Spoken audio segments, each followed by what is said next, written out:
नमस्ते दोस्तों, कैसे हैं आप सब। हाजिर हूँ मैं फिर एक बार आपके सामने अपनी रचनाओं के साथ। दोस्तों, प्रेम की एक खासियत होती है, यह अस्थायी होता है। प्रेम एक चौराहे की तरह है जहाँ से सुकून, खुशी, विरह और पीड़ा के रास्ते निकलते हैं। अब यह राही पर निर्भर करता है कि वह अविश्वास का दामन थाम के वहीं ठहर जाए या फिर विश्वास और धैर्य के सहारे अपनी मंजिल तक पहुंचे। दोस्तों, मेरी आज की रचना इसी चौराहे के एक राह पर आधारित है जिसका नाम है विरह। उम्मीद करती हूँ आपको पसंद आएंगी। मेरी पहली रचना है अकेले तुम ही नहीं। अकेले तुम ही नहीं जागे हो, अकेले तुम ही नहीं जागे हो हिज्र की रातों में।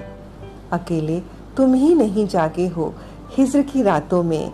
मेरे कई रत जगों का भी कुछ हिसाब बाकी है। मेरी कई रत जगों का भी कुछ हिसाब बाकी है। तुम्हारे दीद की उम्मीद में, तुम्हारे दीद की उम्मीद में कटी जो जाग कर रातें। तुम्हारी दीद की उम्मीद में कटी जो जाग कर रातें। मेरे बिस्तर की उन सिलवटों का अभी जवाब बाकी है। मेरी उन बिस्तर के सिलवटों का अभी जवाब बाकी है। जो कहना था न कह पाए, जो सुनना था न सुन पाए। उन सारी कही अनकही बातों का अभी मलाल बाकी है। मेरी हर अनकही बातें तुझे महसूस हो जाएं। वहाँ मायूस बैठो तुम तो मेरी आंखें छलक जाएं। ऐसी रूह वाली इश्क का अभी आगाज बाकी है। अकेले तुम ही नहीं जागे हो हिज्र की रातों में। मेरी कई रत जगों का अभी हिसाब बाकी है। और मेरी दूसरी रचना है सुनो साहिब। सुनो साहिब, ना मैं ठहरी हूँ और ना ही मैंने बांधने की कोशिश की है कभी। तुम्हारे साथ गुजारे वक्त को रुकने नहीं दिया है मैंने कभी। मेरे साथ चल रहा है, मुझ में शामिल है वो आज भी। रुकने का मतलब उदासी होती है, इसलिए चल रही हूँ उन लम्हों के साथ आज भी।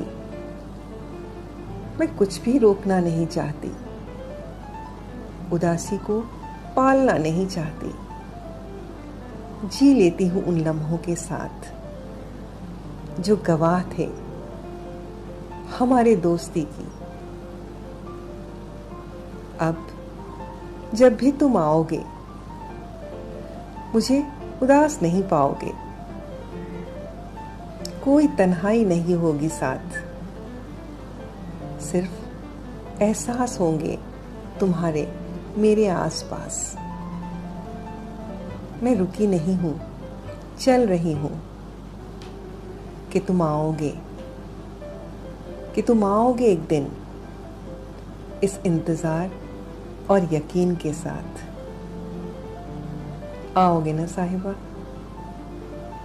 धन्यवाद दोस्तों। तो ये थे मेरी 2 रचनाएं। उम्मीद करती हूँ आपको पसंद आएंगी। अगर पसंद आए तो प्लीज़ लाइक और सब्सक्राइब ज़रूर कीजिएगा। धन्यवाद।